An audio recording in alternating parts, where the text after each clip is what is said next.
l'an 610 de notre ère.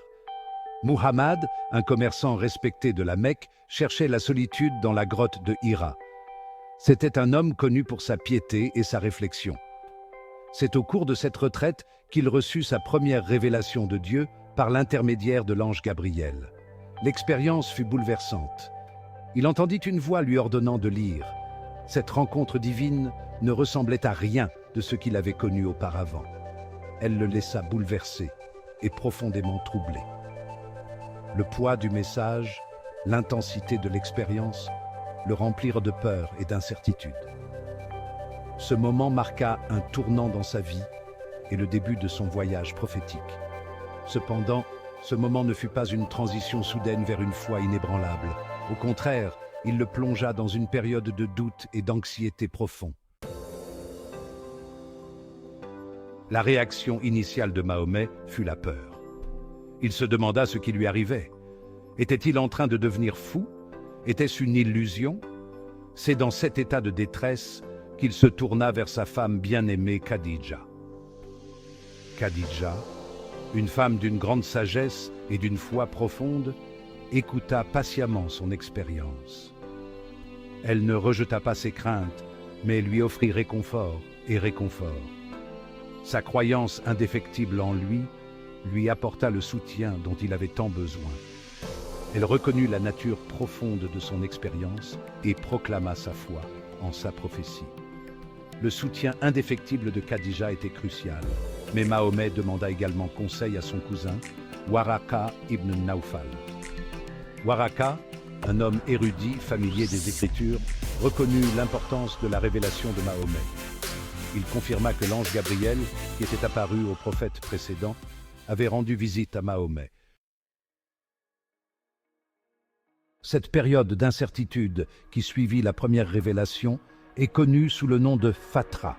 Ce fut une période d'intense introspection et de lutte spirituelle pour Mahomet. Les révélations cessèrent temporairement, le laissant dans un état d'anxiété et de nostalgie. Il était aux prises avec l'énormité de sa mission divine et la lourde responsabilité qui lui incombait. Les doutes et les craintes qu'il avait éprouvées au départ persistaient. Cette période, cependant, s'avéra être une mise à l'épreuve de sa foi et de sa détermination. Elle le poussa à explorer les profondeurs de lui-même. Il passa du temps dans la solitude, réfléchissant et cherchant la direction de Dieu. Ce temps d'introspection fut crucial pour son développement personnel et spirituel.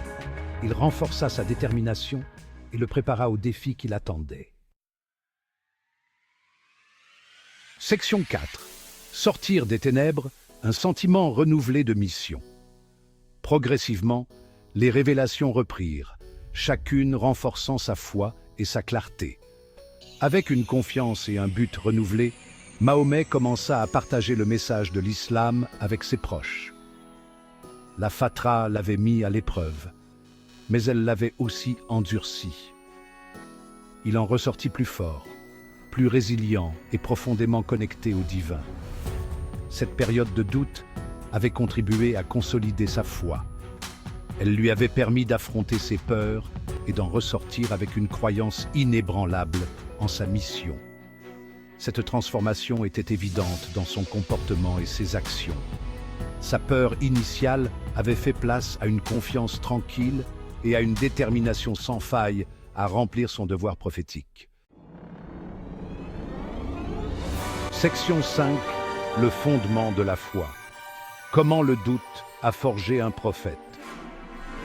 La période de doute qui suivit la première révélation de Mahomet fut un creuset d'où il émergea en tant que prophète. Cette période mit en évidence la dimension humaine de son parcours prophétique. Elle montra que, même face à des expériences extraordinaires, le doute et la peur sont des réactions humaines naturelles. Sa lutte pour comprendre et accepter sa mission divine le rendit plus accessible à ses disciples. Ils pouvaient trouver du réconfort dans le fait que leur prophète avait lui aussi connu des moments d'incertitude. Cette période finit par renforcer sa détermination et consolider son engagement à diffuser le message de l'islam. Ce fut un témoignage de la puissance transformatrice de la foi, même lorsqu'elle émerge des profondeurs du doute.